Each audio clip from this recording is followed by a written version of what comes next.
It's been a great privilege for me to be associated. Um grande privilégio para mim estar associado com a BYU Havaí nos últimos 23 anos. E antes disso, com o Ricks College, hoje BYU Idaho, por 3 anos. E antes disso, eu fui instrutor part-time na BYU em Provo por também 3 anos.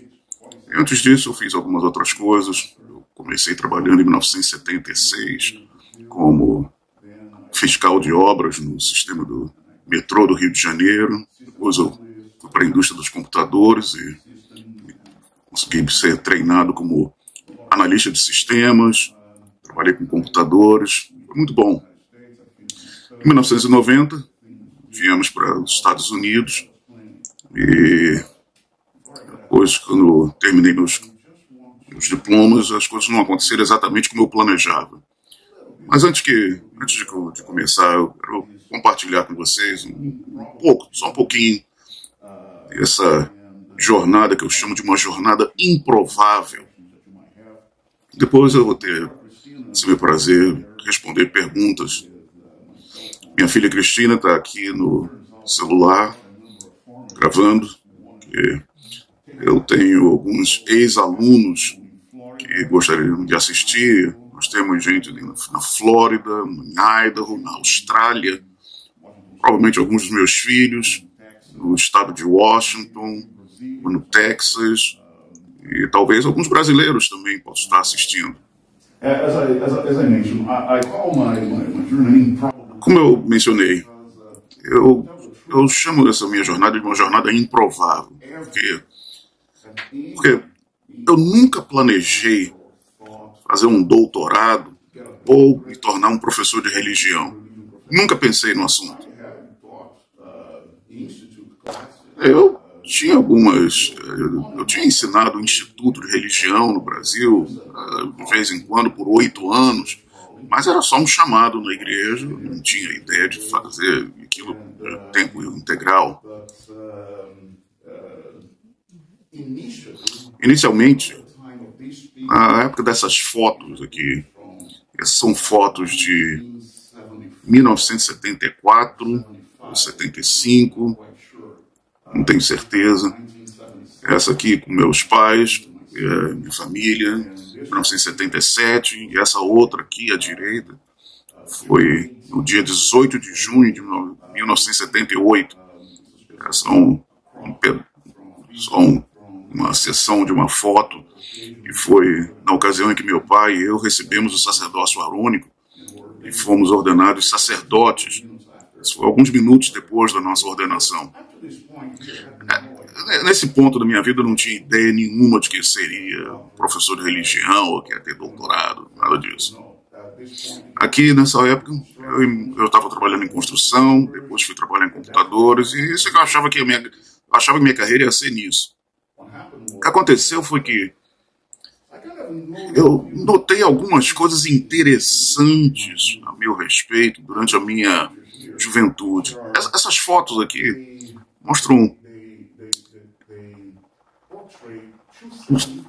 elas mostram 2 ocasiões significativas. Acho que foi uma conferência de jovens, que essa foi minha professora de seminário por 4 anos, uma Cleusa Remor. Esses são jovens rapazes da minha ala, eram mais próximos de mim. Esse aqui, por exemplo, Vitor Silva, alguns anos depois, se tornou um dos meus companheiros na minha missão. O pai dele era presidente dos rapazes. Gustavo Berquist, nós mais ou menos éramos DJs, e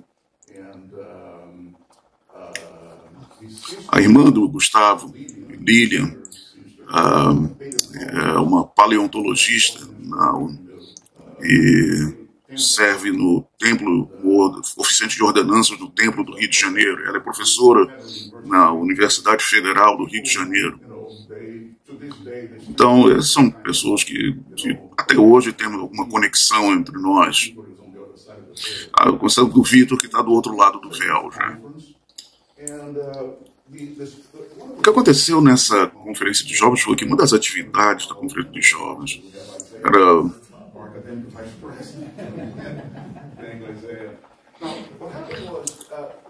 uma das atividades dessa conferência de jovens eles dividiram os jovens em grupos e os grupos tinham 3 tópicos doutrinários e os grupos tinham que falar sobre aquele tópico, discutir aquele tópico e depois fazer uma apresentação rápida.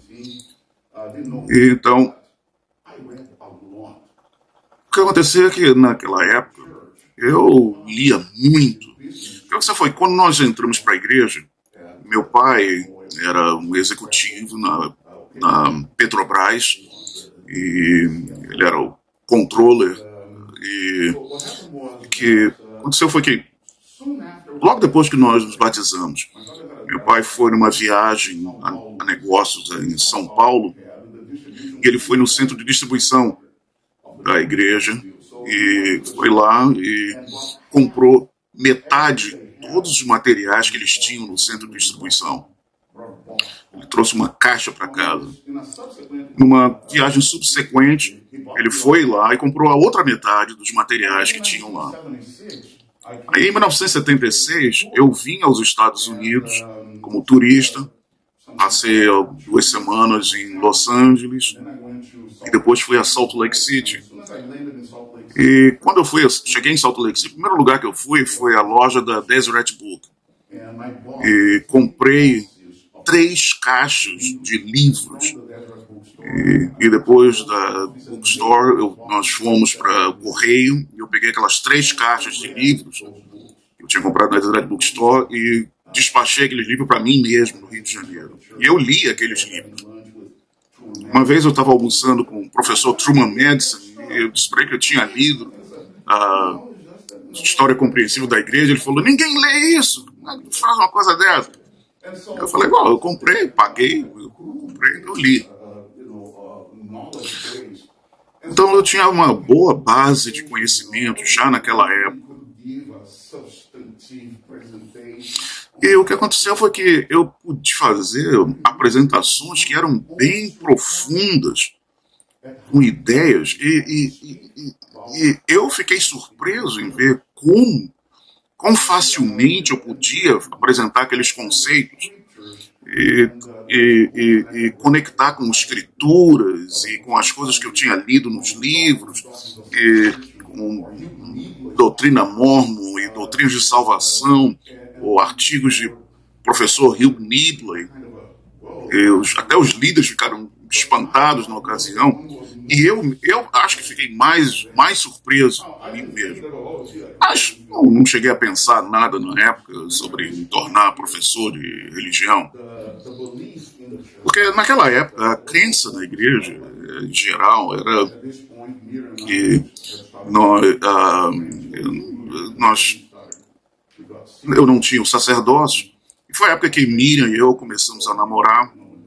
E eu lembro que um presidente de Estado chegou para mim e me falou, olha, isso é um problema você estar namorando ela, porque você não vai para o reino celestial. E se ela casar com você, ela também não vai para o reino celestial. Então, era aquilo que as pessoas acreditavam naquela época. Então, algumas pessoas achavam que talvez, quem sabe, você poderia ir para o reino terrestrial, ou então, se fosse para o reino celestial, ir para o reino celestial como um servo. Era o que as pessoas acreditavam na época. Mas essa conferência de jovens foi muito significativa para mim. A outra foto foi essa conferência de estaca. E foi em 1977. Eu era o encarregado de música da estaca. E o presidente da estaca me chamou para servir naquela posição. E eu estava dirigindo o coral da estaca. E aqui você tem Elder Dean Larsen, eram 70, autoridade geral. Isso foi uma daquelas coisas interessantes que aconteceram comigo.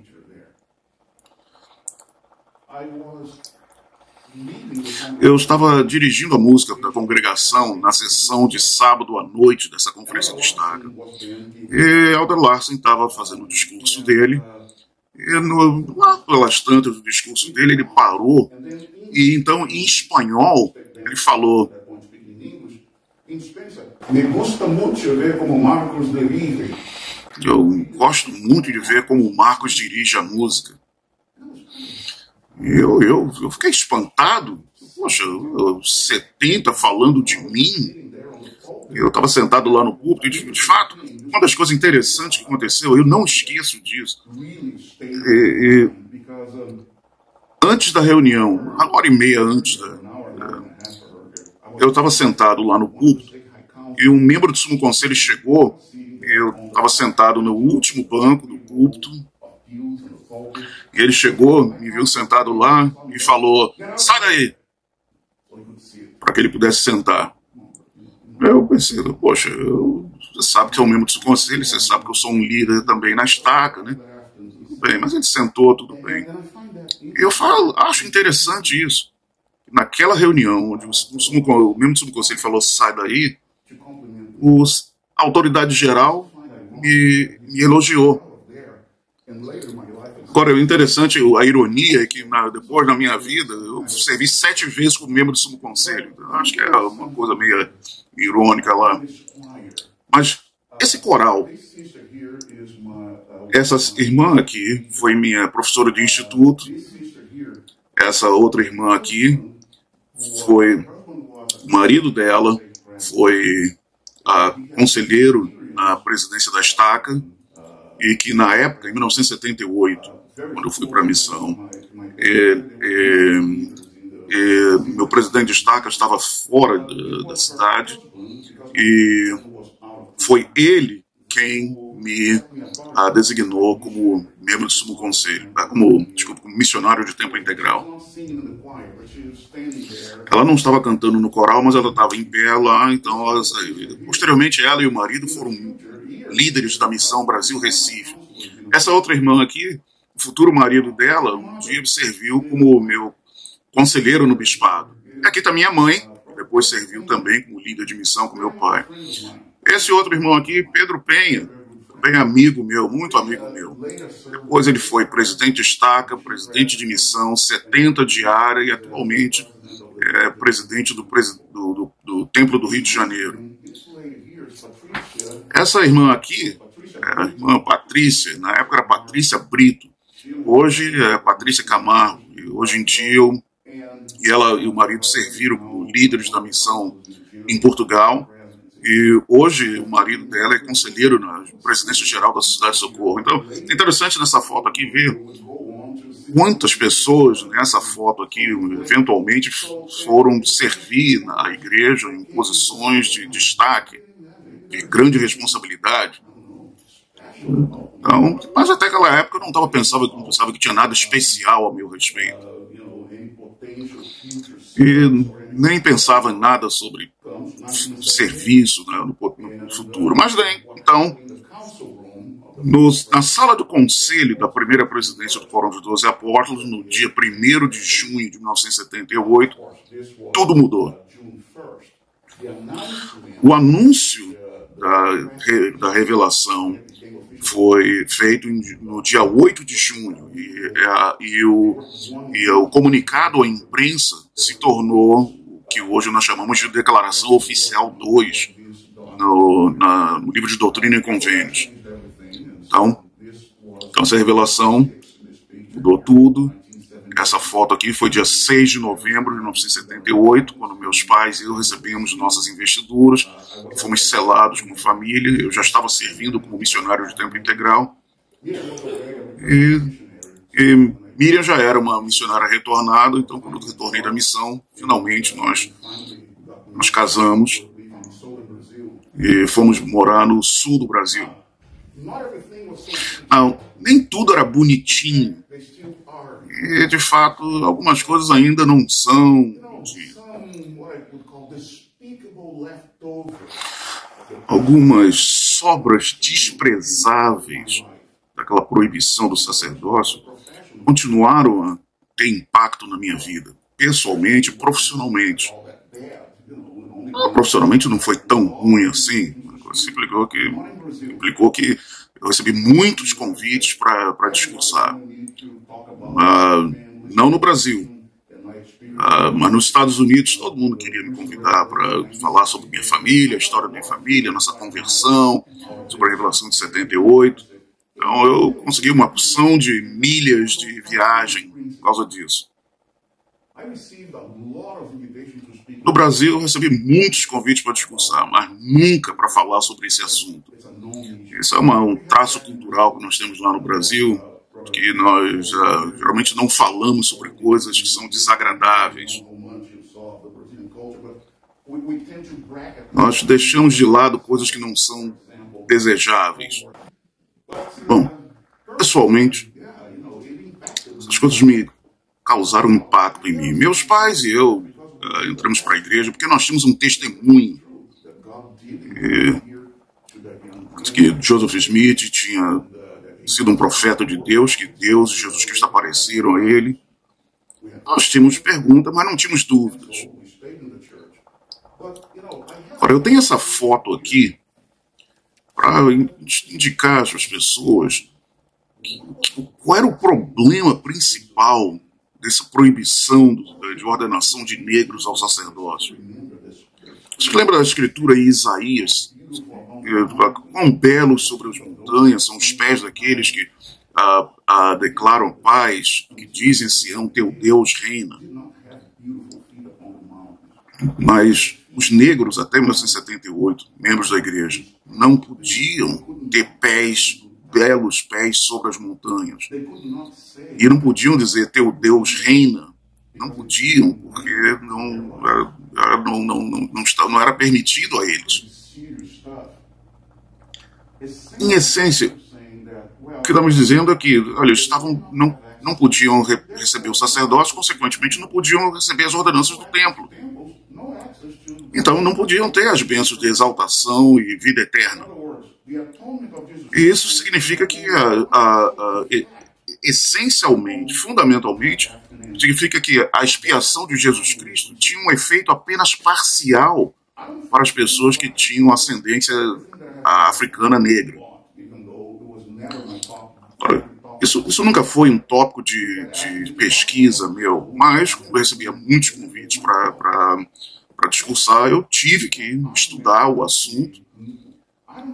E tudo que eu vi, todos os documentos que eu estudei, que foram muitos, esse argumento nunca foi trazido à tona nas reuniões da primeira presidência do Quórum dos 12 Apóstolos no século XIX ou no início do século XX. Isso era um problema doutrinário muito sério.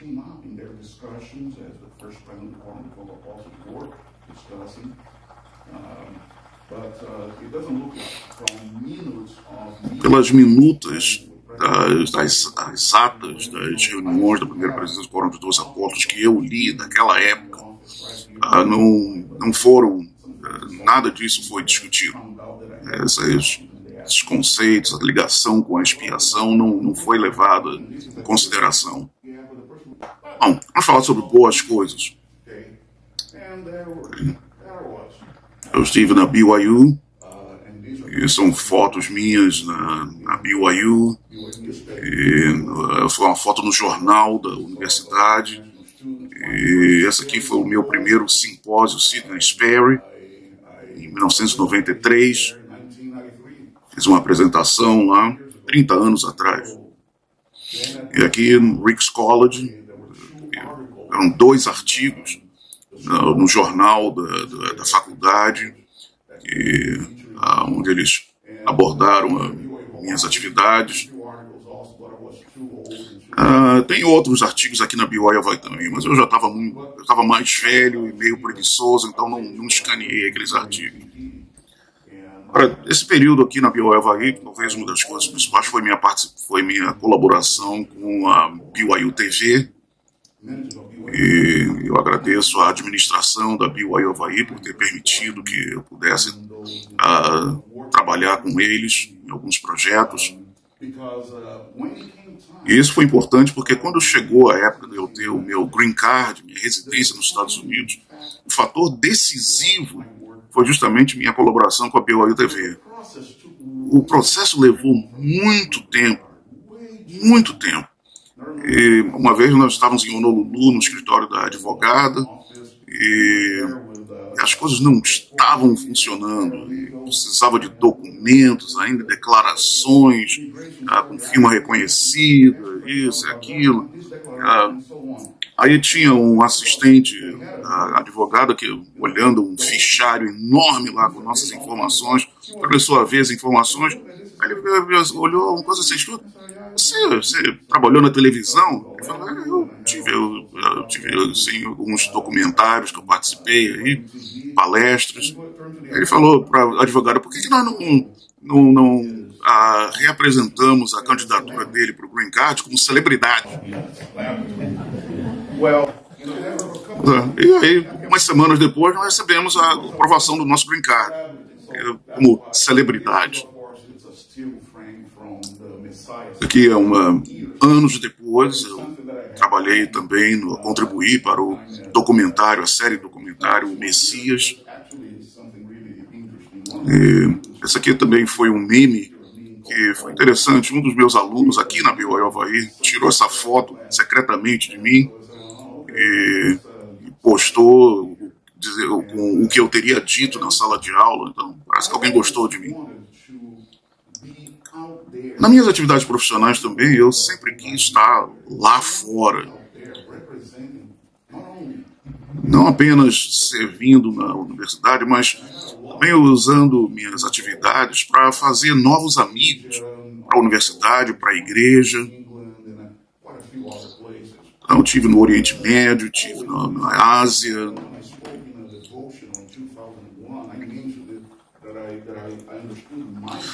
Em 2001, fiz um discurso onde eu disse que eu entendi que o meu trabalho incluía construir pontes de amizade, pontes de entendimento com outras religiões, com outras denominações religiosas.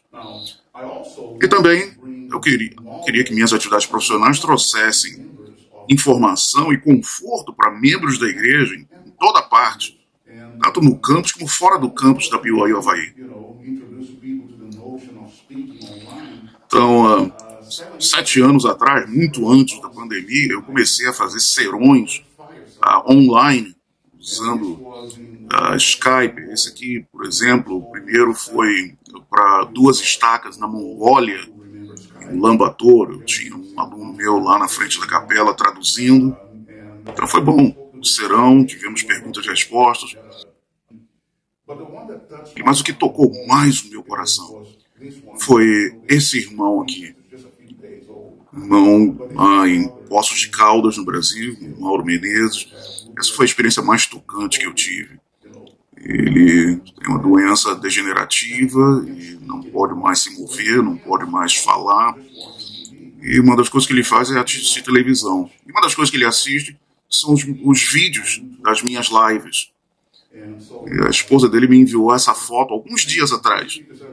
Ele falou, olha quem está assistindo os 42 vídeos novamente.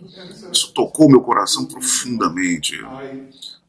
Na minha última viagem, alguns meses atrás, eu tirei um dia de folga durante a viagem lá no Brasil e viajei 4 horas para visitar esse irmão. E eu visitei, foi uma experiência inesquecível. Ele só conseguia se comunicar apontando letras numa cartela, e o cuidador dele vagarosamente descobriu o que ele estava querendo dizer. E ele me pediu uma bênção do sacerdote. Uma coisa que normalmente eu não faço. Eu digo para as pessoas, olha, procura seu irmão ministrador, seu bispo, alguém que tem autoridade para dar a bênção para você. Mas, no caso dele, eu falei, não, eu não posso negar. Mas eu fiz assim, eu disse para ele, eu vou fazer um trato com você. Eu pronuncio uma bênção se você pronunciar uma bênção sobre mim. Então, eu encostei a minha cabeça no peito dele e coloquei as mãos dele e disse para ele, olha, quando você pensa a bênção e quando você terminar, só treme um pouquinho os seus dedos, e aí eu vou saber que você terminou a bênção.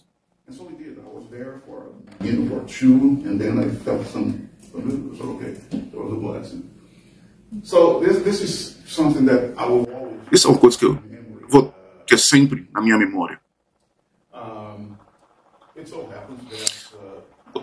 Agora, a revelação de 1978 também teve um efeito profundo na minha abordagem para estudo doutrinário. Eu não pego citações sem verificação. Porque, vamos ver, a minha presença na BYU, em Provo, no Rick's College, na BYU Havaí, a contradição, ela contradiz, a minha presença lá contradisse que dúzias de profetas e apóstolos do passado, no final do século XIX, no século XX, disseram. Eles, na opinião deles, minha presença lá seria uma coisa impossível. Então, meu estudo, eu sempre, quando eu leio uma citação, eu pergunto, isso é uma coisa que a atual primeira presidência, o atual Quórum dos 12 Apóstolos ensinariam, eles considerariam isso válido ainda? Baseado no que eles vêm ensinando em conferências gerais e em outros lugares, isso é uma coisa que eles é uma coisa que está de acordo com o que eles vêm ensinando. Se não tiver de acordo, eu não deixo. Isso é uma confissão que eu tenho que fazer.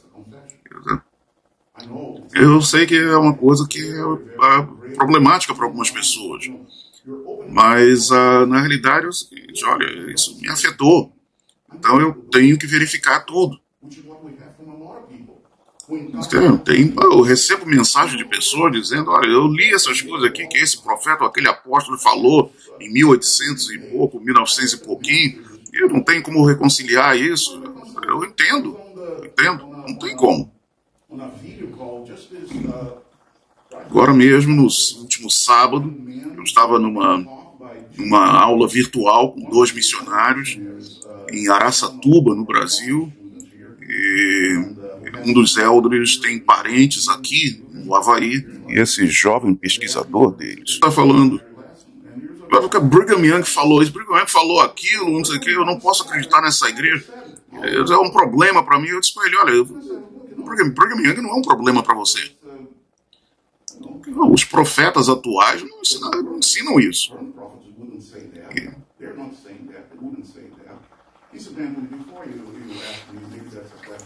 Agora, uma coisa que alguns perguntaram, olha, deixa eu lá colocar em pratos limpos aqui. Brigham Young não precisa de mim para defendê-lo. Tá? Ele, John Taylor, Lorenzo Snow, Joseph Fielding Smith, eles não precisam de mim como advogado, porque eles têm o Salvador Jesus Cristo como advogado deles. Então, eles não precisam de mim para defendê-los. Eles foram profetas, videntes e reveladores. Eu sei que eles foram. Mas é uma coisa que eu venho falando já há algum tempo. Um assunto que nós evitamos como se fosse uma praga na igreja. E o tópico é a humanidade dos profetas. Sempre que aquilo vem na nossa mente, a gente pensa, não, deixa pra lá, não vou pensar nisso. Eles têm os chamados sagrados. Alguns vamos dizer, o irmão Martins, você tem uma recomendação para o templo? Sim, tem um chamado sagrado, mas...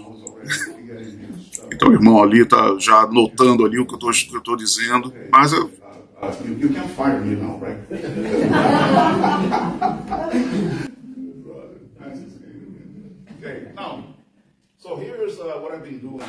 Então, isso é o que eu tenho feito. Então, ajudo meus alunos a desejarem vir a Jesus Cristo no templo, com o apoio da Igreja de Jesus Cristo dos Santos dos Últimos Dias. Quero que eles tenham o desejo de vir a Jesus Cristo através das ordenanças do templo. Só um trecho de um discurso que eu fiz em 2020, numa aula magna aqui na universidade.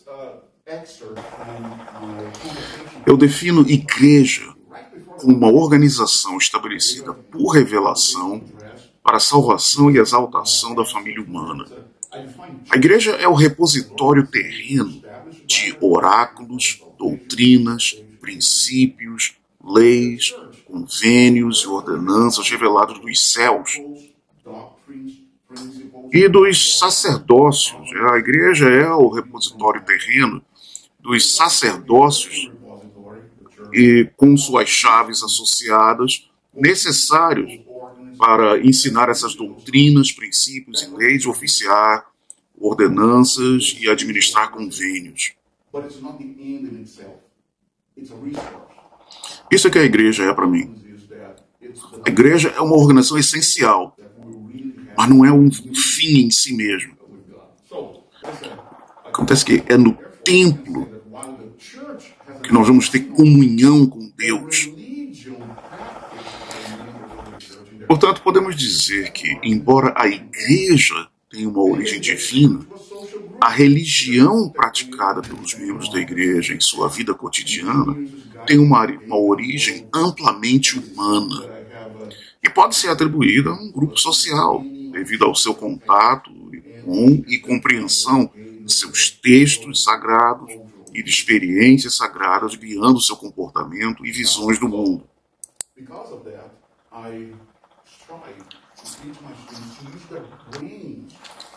E eu já falei bastante sobre isso, o entendimento de textos sagrados.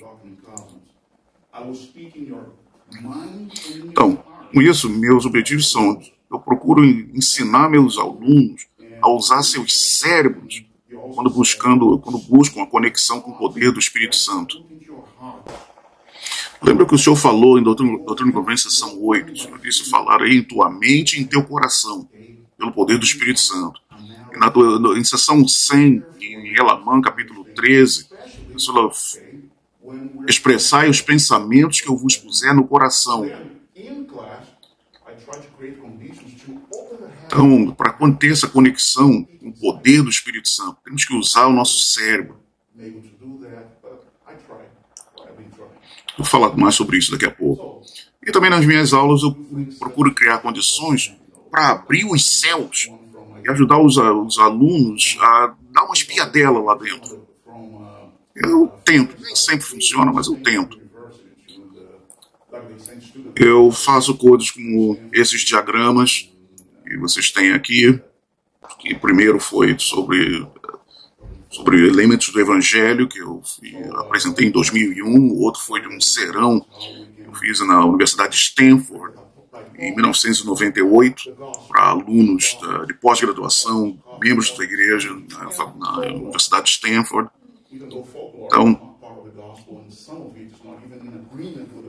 Então, essa aqui é uma tipologia de elementos do Evangelho, doutrinas, princípios, leis, convênios, ordenanças, padrões e folclore, que não é parte do Evangelho, mas existe. E para as leis, eu criei esses tipos de leis. Eu criei essa tipologia de diferentes tipos de leis, incluindo leis iníquas, que nós vivemos num mundo decaído, e existem leis iníquas. Vocês podem olhar tudo isso no meu website. Então, voltando à minha palestra, lá na minha aula magna, eu disse isso aqui. Nomes, adjetivos, advérbios e preposições tornam-se ferramentas, como peças de um quebra-cabeça na grande escola de assuntos celestiais. Títulos, metáforas e alegorias exigem uma análise inteligente a fim de desvendar e revelar as verdades eternas sobre o relacionamento de Deus com seus filhos e seus desígnios para eles. Eu digo que a qualidade e durabilidade de nossa prática religiosa, do nosso discipulado, dependem de nossa compreensão da linguagem divina. As armas para proteger nossa fé individual não podem ser empregadas nos escritórios e capelas da igreja, porque a batalha pelas nossas almas é travada nos recantos mais profundos de nossos corações e mentes. Nós vamos para a igreja do domingo. A maioria dos dias, nós sou daqueles que trabalham numa universidade da igreja, eu trabalho para a igreja, nós estamos expostos a todas as coisas que acontecem no mundo. Então, Nós temos que ajudar as pessoas, então, a aprender como a receber essa ajuda divina. Agora, com relação a abrir os céus, eu procuro. Tem uma confissão para fazer. Eu falo muito sobre os templos. E eu mostro na sala de aula quase tudo que é possível, sabe? Que sem violar convênios.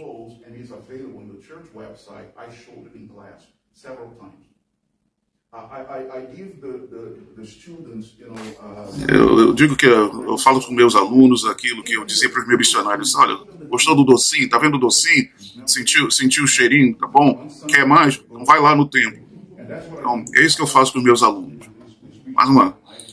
E eu falo para eles tudo que pode ser dito em público, fora do templo, sem violar nenhum convênios que nós fizemos lá. Então, agora, quando eles fazem alguma pergunta que eu não posso responder, eu digo para eles: olha, me procura lá dentro do templo. Eu não faço, não agendo compromisso, mas procuro lá no templo e eu ensino você lá.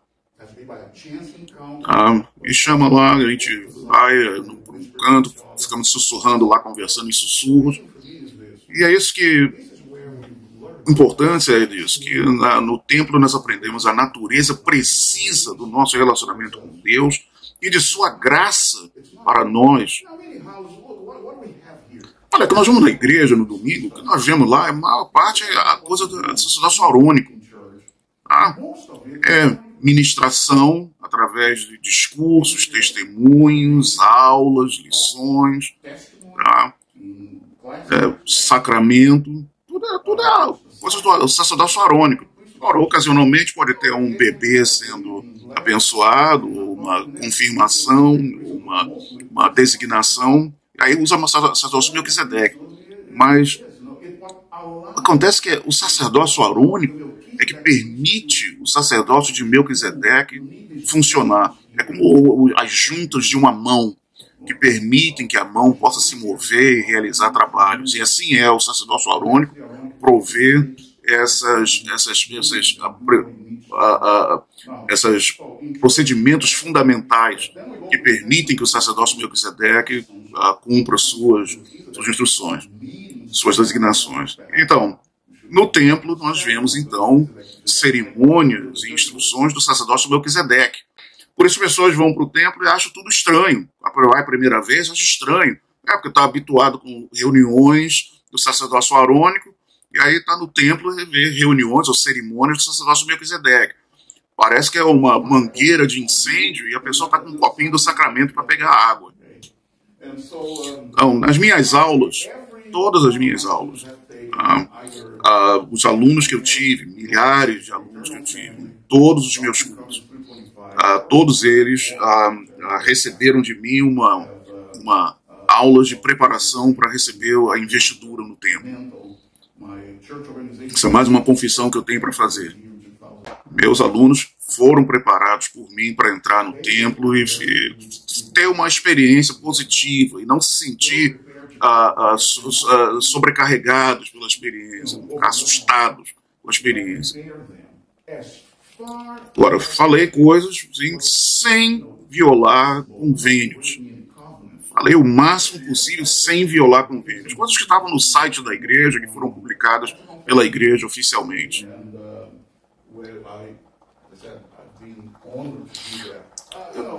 Eu confesso que a maioria dos meus alunos nem entendem as coisas que eu estou explicando. Por exemplo, um dia, aliás, foi a semana passada. Semana passada, numa aula de doutrina e convênios, eu estava falando para eles. Lembra daquela passagem, segundo Nefe, que nós somos salvos pela graça depois de tudo que pudermos fazer? Todo mundo sabe. Eu falei, pois é, eu estava aqui no salão cultural aqui, eu falei para todo mundo: olhem para mim, olhem para mim.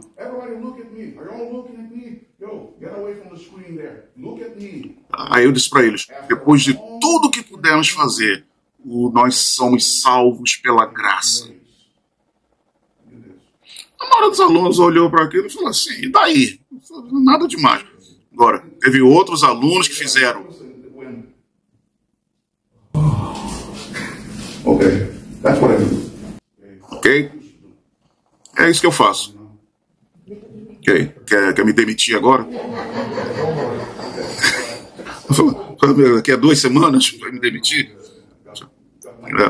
Não era um Chamley, que é o chefe do departamento. Ela falou, peraí, 2 semanas? Vou me aposentar daqui a 4 semanas? Você está me dando aviso prévio? Okay. So this is what I had, intended to. Então era isso que eu queria compartilhar com vocês. São minhas lembranças, minhas confissões, e agora eu vou ter o prazer de responder perguntas que vocês tenham.